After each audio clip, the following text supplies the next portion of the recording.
startlingly high level of dissatisfaction among certain women with what traditionally we have called love, and with the men they traditionally have said they love. Now, that in itself is an intriguing perception of a relationship between certain women and certain men, of the war between the sexes, if you will. Of itself, surely it deserves to be analyzed and evaluated. Now, others insist that the personal imperative to develop and set forth such a perception itself ought to be analyzed as well as realized. Anyone, after all, is free to make all kinds of ad hominem, or rather in this instance, ad feminam, arguments that delight or infuriate or titillate whoever swears by or swears at Ms. Hite.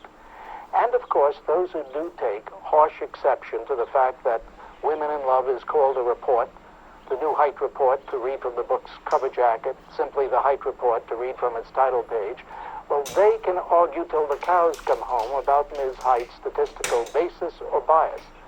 That's not my intention today. For I've invited Ms. Hite to the open mind simply to explore, for the sake of understanding, what it is she says about what women, whether a few, some, many, or most, feel about love today. Before this, Shere Hite's books have dealt with female sexuality and male sexuality. Now I want to ask her why the claim is made that her new book on women and love has the potential to change the shape of our society. And what changes does she anticipate? Ms. Hite? Well, thank you very much. I do appreciate the opportunity to talk about what the book is trying to say, since many people are focused on statistics. The statistics are important, but really they're only illustrations of an overall trend, and whether or not the trends are exactly perfect numerically, really, to me, is not the point. It seems quite clear that women are in the midst of a transitional stage, and perhaps since women are a majority of the population, that means that the society is in the midst of a transition.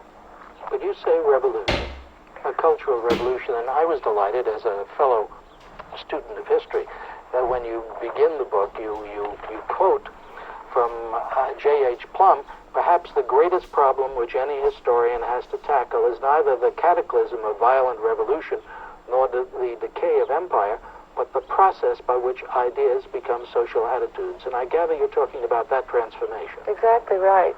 And the three books all together are trying to summarize what is happening in personal life at this point in time. Sexuality is often seen as something very far astray from that. And yet, to me, all of the issues of private life haven't been taken into account in terms of the general society.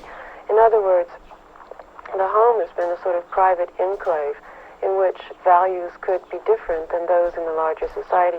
Men were supposed to go out and compete in the workplace just like beasts in nature, to be dominant over one another. Now the home was a different story. The home was supposed to be where women were nurturing and men rested, or something like that. Democracy was praised in the outer world, in which men were basically the ones in charge of government. At home, you still had a kind of monarchical system. And you, I gather, feel that that monarchical system exists even today. Yes, absolutely.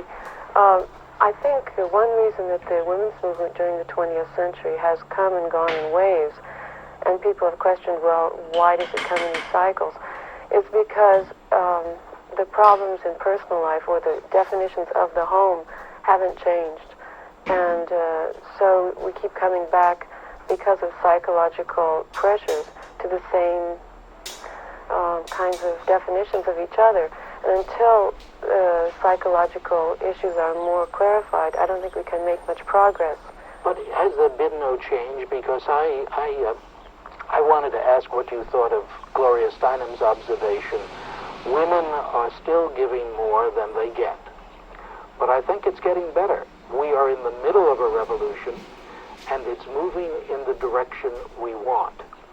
Somehow or other, as I read your book, I have the feeling that you don't believe it's moving in the direction that you and Ms. Steinem might want. I think it's moving, and the very fact that we're talking about these very hidden sort of issues, or issues that haven't been defined before, is a great sign of progress.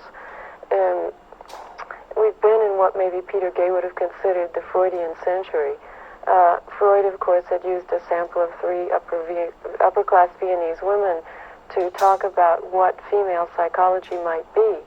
There is a presumption among many psychologists that you can use a small sample to discuss psychology because it's somehow linked to biology, that to be a man or to be a woman has to do with inner hormonal workings.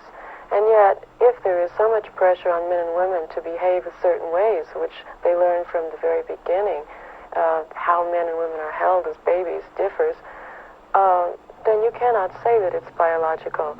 I suppose one of the basic premises of feminism is that much of what we do, which is gender-based, has to do with upbringing, culture, and can be changed.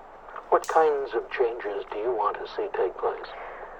One thing that I'm talking about in here, one thing that made me very happy with these results, and unlike a lot of the media, I don't see it as a dismal, unhappy bunch of women. I see it as women who are now ready to name things for themselves. We believe in ourselves in a way we didn't maybe 40 years ago when Simone de Beauvoir wrote her famous book, The Second Sex, describing women as the other, as seen by men in any case as the other.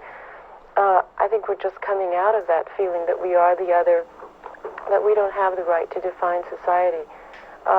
In the beginning of the women's movement in the 70s, there was an attitude something like, we were knocking on the door of the big male world, oh, let us in, we'll wear suits too, and we'll be as smart and as cool as you, we won't be overly emotional, we promise.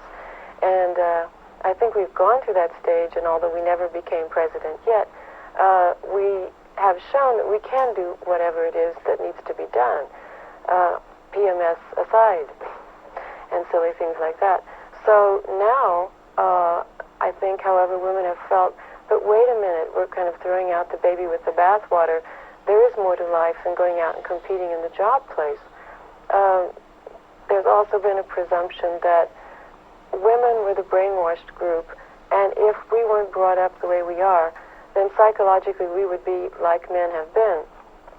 But men, too, have been acculturated to think they should be very competitive, not be too loving, don't talk too much, then you'll be womanly.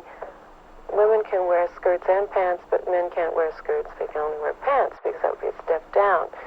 So psychologically speaking, it was a step up for us to become more like most men have been. Therefore, if Pat Schroeder runs for president or doesn't and cries when she doesn't, that's seen as a sign of weakness, whereas if Colonel North cries, it's seen as a sign of the new male. But wait a minute, before I end up being confused myself as to now who the others are, or the other. Yes. Who are the others? Well, hopefully nobody is going to be the other anymore, but I think women are feeling now that we have a right to name things. We have a right to look at a relationship, if you're talking about this personally, and say, wait a minute, I don't need to go to a shrink.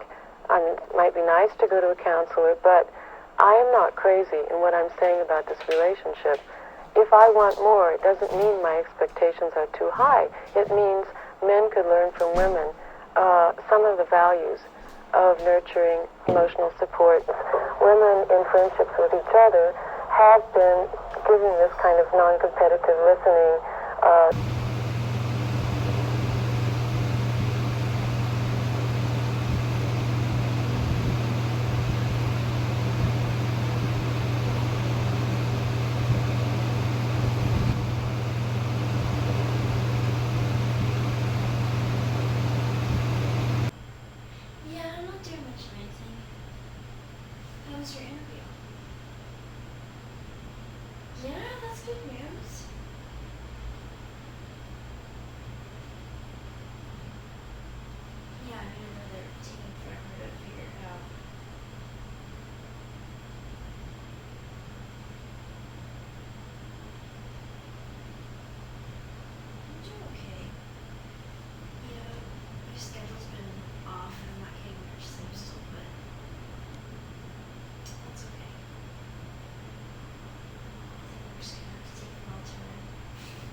a new beginning.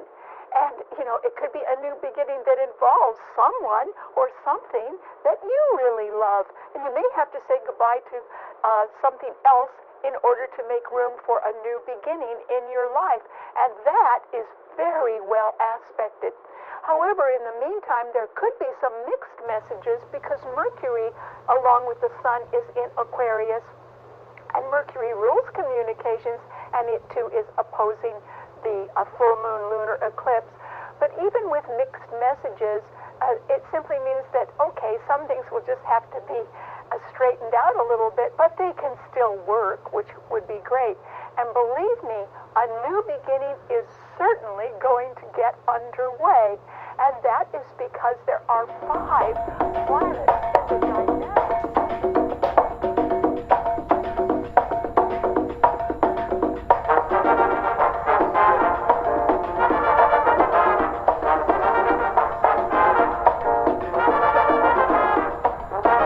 Por aquellos escarabajos vienen sin cara zancajo, con sin cara zancajito en el rabo.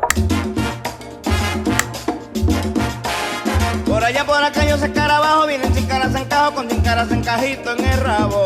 Dicen que detrás del río tiene mi tío un quijiscón al florío. Vamos a coger quijis y quijiscones de quijisconar de mi tío.